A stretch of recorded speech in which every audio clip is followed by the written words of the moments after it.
Caríssimos ouvintes, boa noite. Aqui estamos mais uma vez para percorrer nossa jornada de cura pela medicina espiritual através das ondas milagrosas da Rádio Mundial.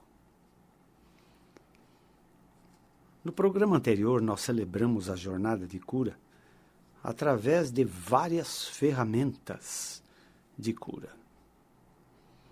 A ciência médica, com medicina preventiva e todas as suas especialidades. A psiquiatria, a psicologia, a neurociência. Falamos em nosso sistema de autocura, nosso incrível sistema imunológico, que é uma poderosa ferramenta de cura.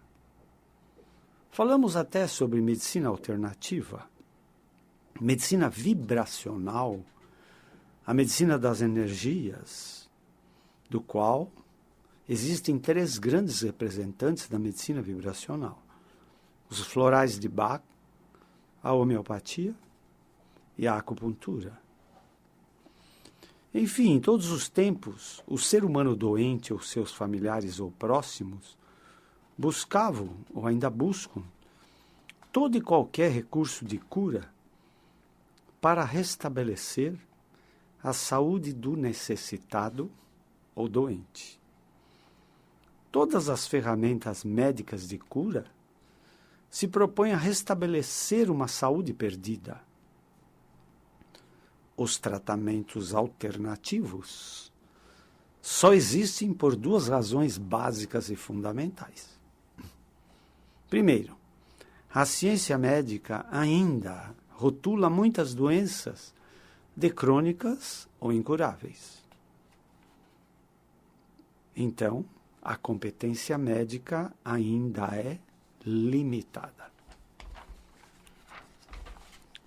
E o segundo recurso fundamental e básico para que aconteçam tratamentos alternativos é que a ciência médica tem que ser comprada.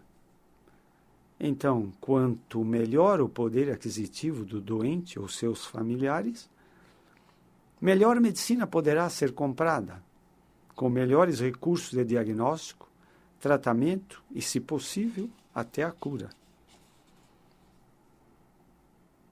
É lamentável dizer que a ciência médica evoluiu muito nesses últimos 20 anos.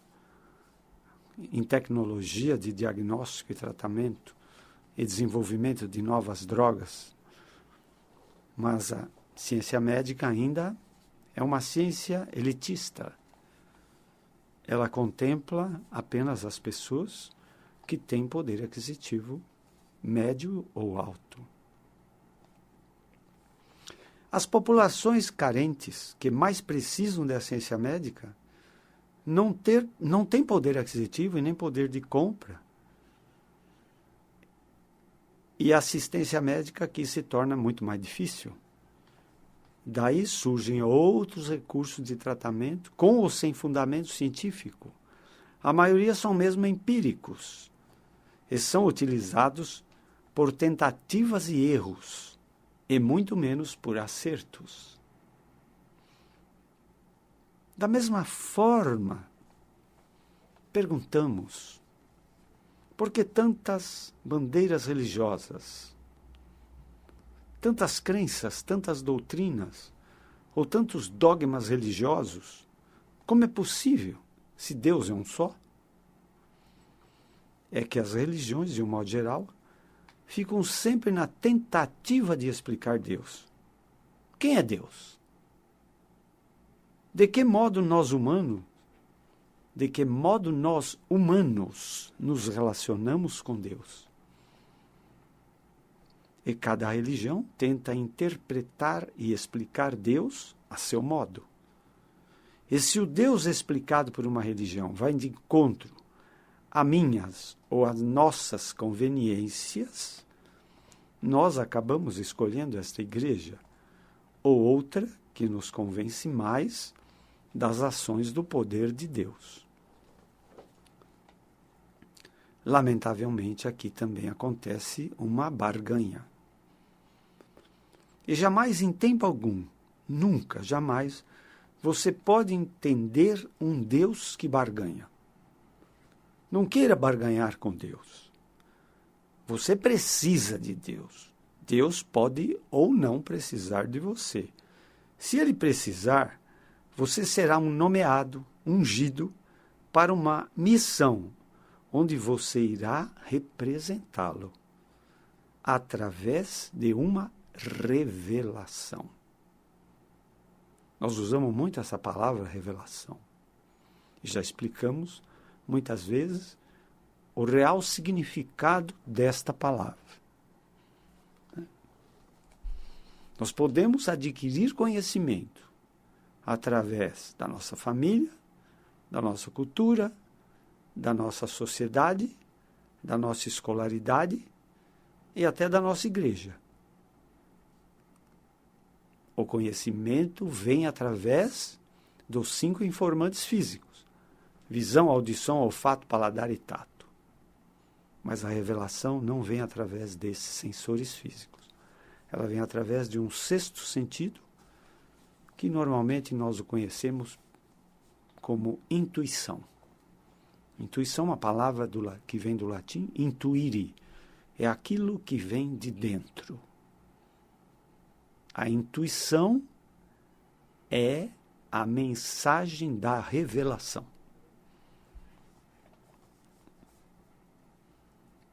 Todas as promessas são barganhas. As religiões antigas, imaginem, sacrificavam até crianças, ou pessoas, ou animais, para agradar a um deus ou a vários deuses, o que também era uma barganha. As promessas são barganhas e várias obrigações religiosas acontecem para as pessoas agradarem a um Deus, que não precisa de agrado, e muito menos de presentes. Mas entre ciência médica e religião, surgem mais 2 incríveis ferramentas de cura: a cura mental e a cura espiritual. Muitos programas serão necessários para entender a anatomia da cura mental. E muitos programas mais ainda serão necessários para entender os mecanismos da ocorrência de uma cura espiritual. E para entendermos a cura pela medicina espiritual, antes é necessário entender a cura pelo poder da mente.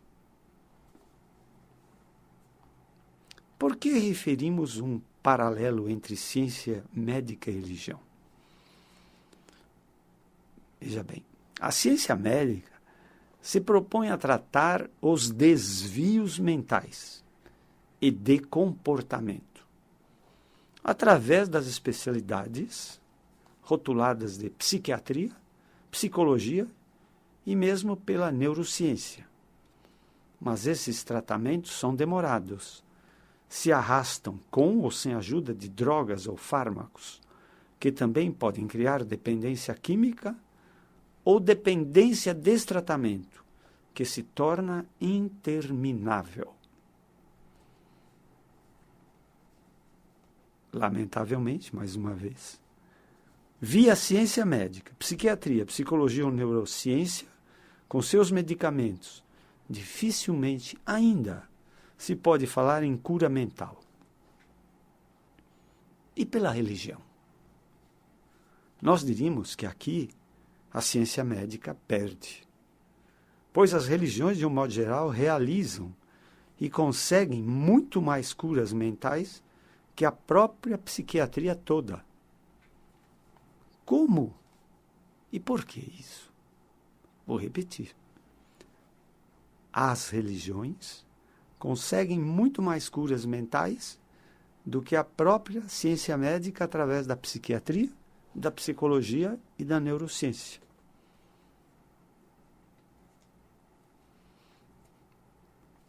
Outro aspecto fundamental, que precisa muito bem ser entendido. A maioria das curas que acontecem nos templos religiosos são de curas mentais, impropriamente rotuladas de curas espirituais. Para a medicina, você é corpo físico, pensamento e comportamento. E só isso e nada mais. Ponto. Além do que, a medicina dá pouca importância para a verdadeira hierarquia do ser humano, que não é corpo e mente, não. É mente e corpo físico. A mente é soberana sobre o corpo físico. Então, para a ciência médica, doença mental é tão somente desvio de comportamento. Aqui entram as neuroses, psicoses, as esquizofrenias, as depressões, as ansiedades, etc. Agora, para a grande maioria das religiões, você é corpo, mente e espírito. Ou muito melhor, você é espírito, mente e corpo, pela mais precisa hierarquia. É espírito primeiro, depois mente, e finalmente corpo físico. Então vamos lembrar mais uma vez o que caracteriza uma cura mental, ou cura pela energia mental, ou cura pelo poder da mente, para que possamos, nos próximos programas, poder entender a cura pela medicina espiritual. Primeiro, se para a ciência médica a doença mental é desvio do comportamento, para a ciência da mente nas religiões, a doença mental pode ser uma alergia. É isso mesmo que vocês ouviram. Para as religiões, a doença mental pode ser uma alergia, ou asma, ou gastrite, ou sinusite, ou úlcera, ou calvície, e até um tumor ou câncer. Porque a maioria das doenças acontecem primeiro na mente, para depois se manifestarem, para depois acontecerem no corpo físico. Então, a mente e seu poder é um imenso laboratório de doenças. E nós vamos explicar por quê. Mas a reversão também é verdadeira. Ou seja, se a mente cria doenças, a mente também pode curar doenças. Mas é estranho, soa muito estranho você falar: eu tenho uma doença mental de gastrite. Você nunca ouviu uma expressão dessa. Ou tenho uma doença mental de asma.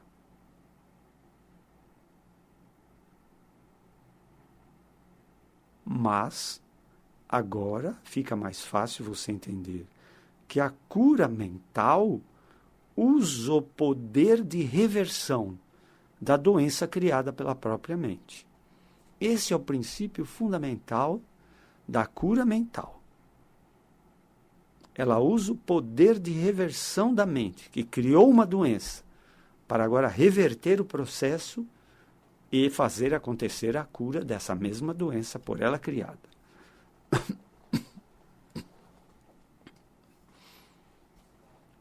Mas por que a mente cria tantas doenças? Por que a mente cria tantas doenças? Qual o aspecto fundamental, primordial, que difere a inteligência humana, ou poder mental, da inteligência da compreensão e da criatividade, com a inteligência de um computador? É que nós, humanos, somos escravos, vítimas e submissos às nossas emoções. O computador não se emociona. As decisões do computador não dependem de suas emoções. Podem depender das emoções do operador, de quem comanda o computador. Mas a máquina computador não tem emoções. E as emoções podem ser gratificantes, como amor ou paixão, ou emoções destrutivas, como medo, ódio e culpa. Então, o grande vilão são nossas emoções de apego e possessão. Apego e posse por matéria, dinheiro, pessoas, ambição desenfreada, ciúme doentio, que gera medo, medo de perda e estresse. Estresse é uma forma brasileira ou da língua portuguesa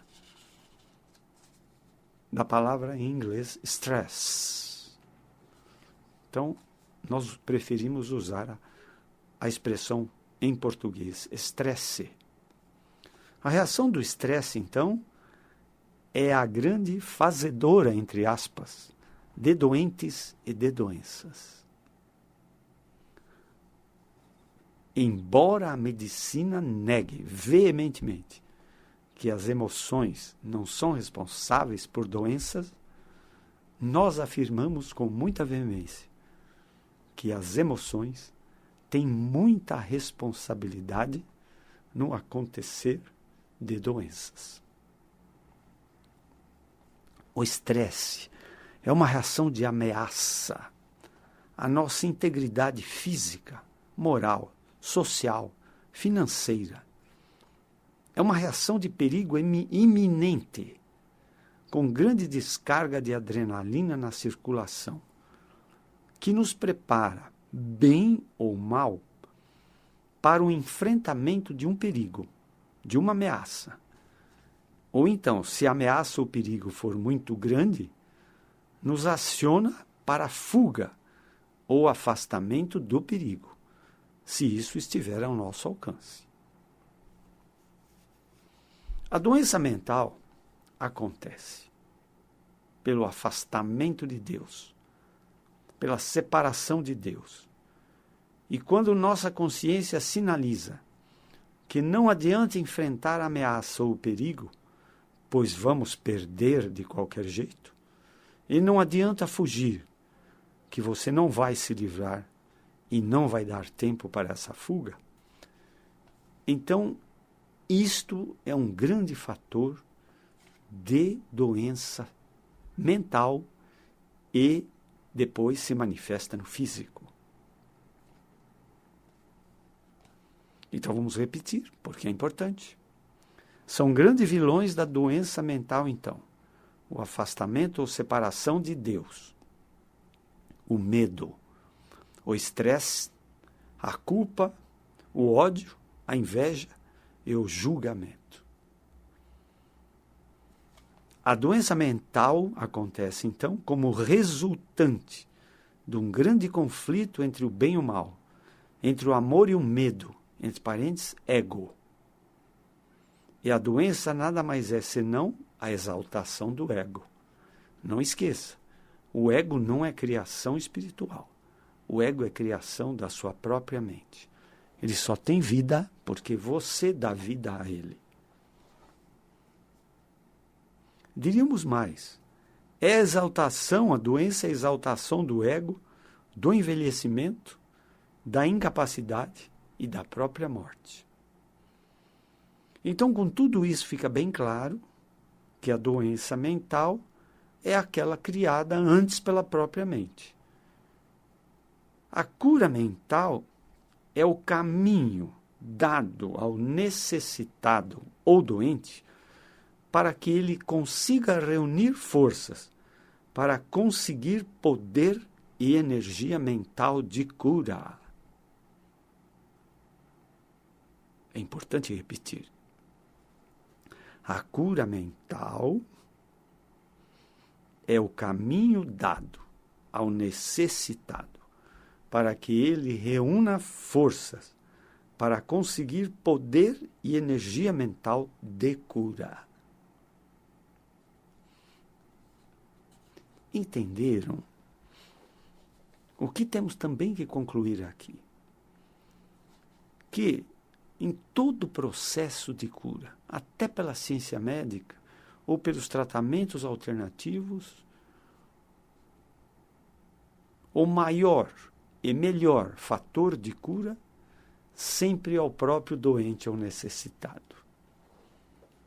É por isso que as doenças mentais da psiquiatria são difíceis de curar, porque o paciente está tão deprimido, está tão negativado, que dificilmente ele consegue reagir para produzir uma cura. Vamos agora dar um exemplo para completar de como você pode conhecer se uma doença é mental, criação da mente, ou não, embora a maioria das doenças são criadas no laboratório da mente. Vamos imaginar uma pessoa num ponto de ônibus que é atingida por um veículo em alta velocidade, que sobe na calçada e causa a esta pessoa um grave acidente com fratura de coluna, secção da medula e paraplegia.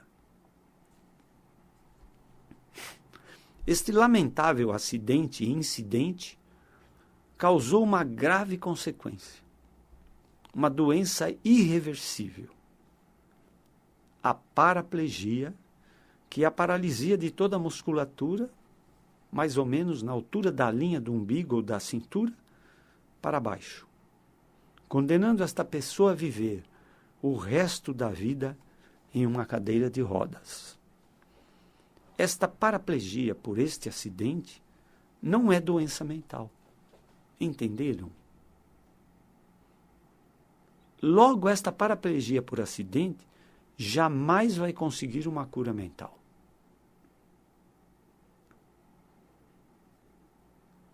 Deu para entender? Se a tua mente cria uma doença, a cura mental está ao seu alcance. Porque a sua própria mente, por reversão, pode curar esta mesma doença. Mas, se você adquirir uma doença que não foi a sua mente que criou, como neste caso da paraplegia por um acidente, você não adianta apelar pela cura mental, porque ela não vai funcionar.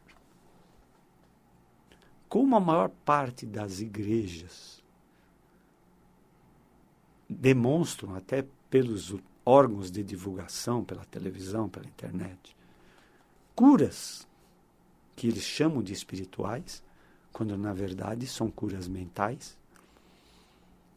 Essas curas mentais, em qualquer igreja, não vão surtir efeito para uma doença que não foi criada pela mente do doente.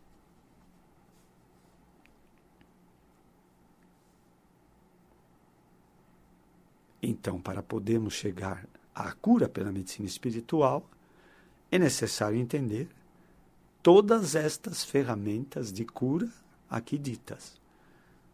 Hoje, acho importante que vocês tenham em mente como é possível conseguir uma cura mental. Primeiro, a notícia ou a informação que naquela igreja, naquele templo, naquele lugar ou naquela gruta acontecem milagres de cura. Segundo, o testemunho de curados que se curaram naquele lugar, com a ajuda daquele curador. Terceiro, a sugestão, que é uma poderosa ferramenta para acontecer a cura mental. Quarto, a repetição de palavras ou frases positivas, no sentido de fazer a cura mental acontecer. Quinto, a hipnose individual ou coletiva e mesmo a auto-hipnose. Sexto, a lavagem cerebral no bom sentido, para o bem do paciente. Sétimo, sons, ritmos, cânticos e outras manifestações podem provocar a cura mental. Oitavo, imagens de santos, amuletos, crucifixos com a conotação de sagrados também podem conseguir. O carisma ou magnetismo pessoal do assim chamado curador. E décimo, todas as orações também são fatores altamente positivos para despertar a cura mental. Enfim, o tempo passou. E nós hoje tentamos demonstrar a vocês o que é uma cura mental na sua natureza, como ela pode acontecer, entende? Para que possamos, nos próximos programas, entrarmos num terreno realmente difícil e desconhecido, que é a cura pela medicina espiritual. Agradecemos toda a atenção recebida. Se quiserem maiores conhecimentos, acessem nosso site www.medicinaespiritual.com.br. Se quiserem conhecer nosso trabalho como médico, na nossa clínica de dor do sistema músculo-esquelético, acessem www.ruicomymercurio.com.br. Estamos disponíveis para palestras, conferências, debates. Agradecemos toda essa atenção. Tenham todos muita saúde. Sejam muito felizes.